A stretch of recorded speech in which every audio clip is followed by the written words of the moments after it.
मांजरेला आदिवासी विद्यार्थ्यांनी सुरू केलेलं उपोषण हे चर्चेमध्ये आलंय. ते राहुल गांधींच्या पुण्यातल्या छात्रो की गूंज या कार्यक्रमामध्ये तिथल्या विद्यार्थिनींना येऊन थेट राहुल गांधींना मदत करायचं आवाहन केलं. त्यानंतर राहुल गांधींनी ट्विट केलं मुख्यमंत्र्यांना टॅग करून.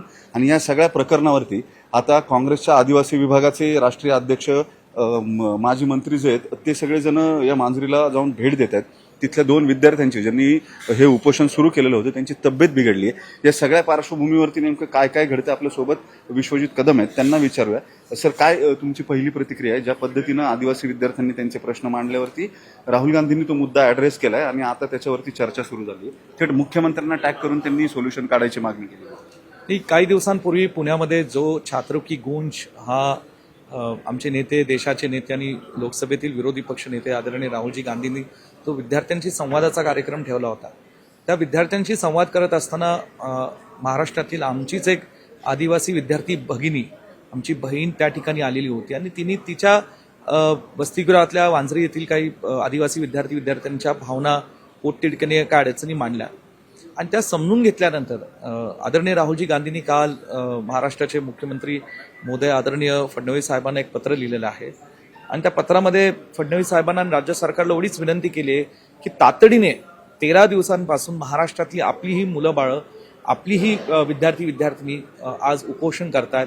उपोषणाची 13 दिवस त्यांना वेळ काय येते तर त्या प्रश्नांची दखल घ्यावी आणि ह्या प्रश्नांचा वाचा तातडीने सोडावा अशी माननीय राहुलजींनी मुख्यमंत्र्यांना तिथं विनंती केलेली आहे. आणि मला अपेक्षा आहे की ह्या पत्राची दखल घेऊन हे राज्य सरकार म्हणजे कुठलाही भेदभाव न करता आदिवासी विद्यार्थ्यांच्या आणि विद्यार्थिनींच्या प्रश्नाला तोडगा काढतील अशी माझी अपेक्षा आहे. एक डेलिगेशन यापूर्वी सुद्धा आदिवासी मंत्र्यांना जाऊन भेटलं, ते काही करू शकत नाहीत असं म्हटलेत, असं त्या विद्यार्थिनीनं राहुल गांधींच्या स्टेजवरती सांगितलेलं होतं.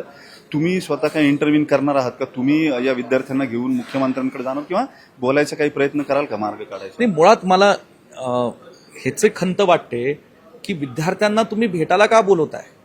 म्हणजे आदिवासी समाजातले हे आमचे विद्यार्थी आहेत, एवढं काय नडलंय राज्य सरकारला की आदिवासी मंत्री येऊ शकत नाही, आदिवासी विभागाचे सचिव येऊ शकत नाही? त्यांनी तिथं जाऊन विद्यार्थ्यांना भेटलं पाहिजे ही माझी पहिली एक मनापासून इच्छा आहे.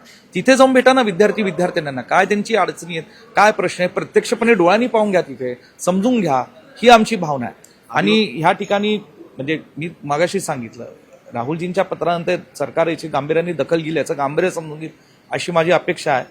अन्यथा निश्चित स्वरूपात आम्ही म्हणजे विद्यार्थ्यांच्या खांद्याला खांदा लावून काँग्रेस पक्ष विद्यार्थ्यांच्या सोबत आहे.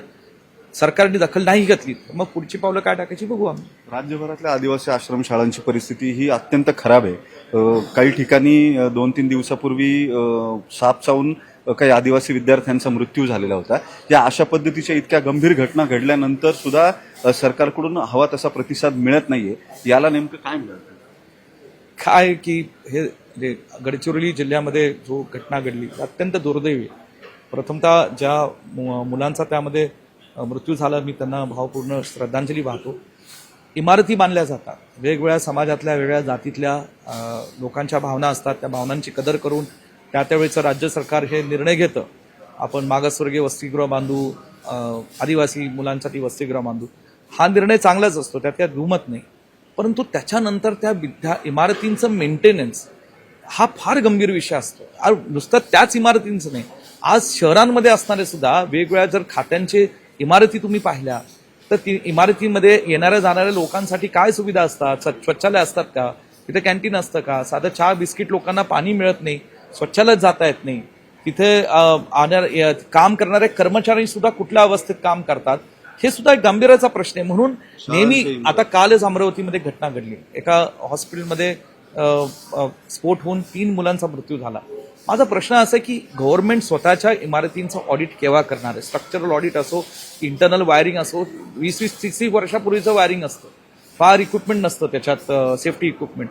मग या सगळ्याच गोष्टींचा प्रश्न आणि मुळात स्वच्छता, हायजीन, मुलांची सुरक्षितता.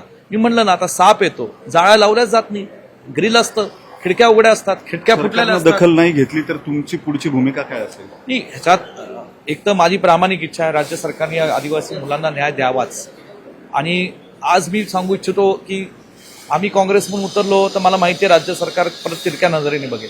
मग मुलांच्या मागणीकडे गांभीर्याने दखल घ्यावी, सहानुभूतीपूर्वक करावी आणि येणारा काळ जर या विद्यार्थ्यांना न्याय नाही दिला तर आम्ही विद्यार्थ्यांच्या पाठीशी खंबीरपणे उभे राहू. विद्यार्थ्यांच्या सोबत उभं राहून पुढची पावलं टाकू. ठीक आहे. विश्वजित कदम होते. एकूण या सगळ्या आदिवासी विद्यार्थ्यांच्या उपोषणाच्या संदर्भामध्ये काँग्रेस आक्रमक होताना दिसते राहुल गांधींच्या पत्रानंतर. जर हा मुद्दा ॲड्रेस झाला नाही तर काँग्रेसला याच्यामध्ये यावं लागेल. सरकारनं सहानुभूतीने या विद्यार्थ्यांच्या सगळ्या मागण्यांचा विचार करावा असं विश्वजित कदम यांनी म्हटलं. व्हिडिओ जर्नलिस्ट सचिन अंचाटेसह वैभव सोनवणे, न्यूज 18 मराठी, पुणे.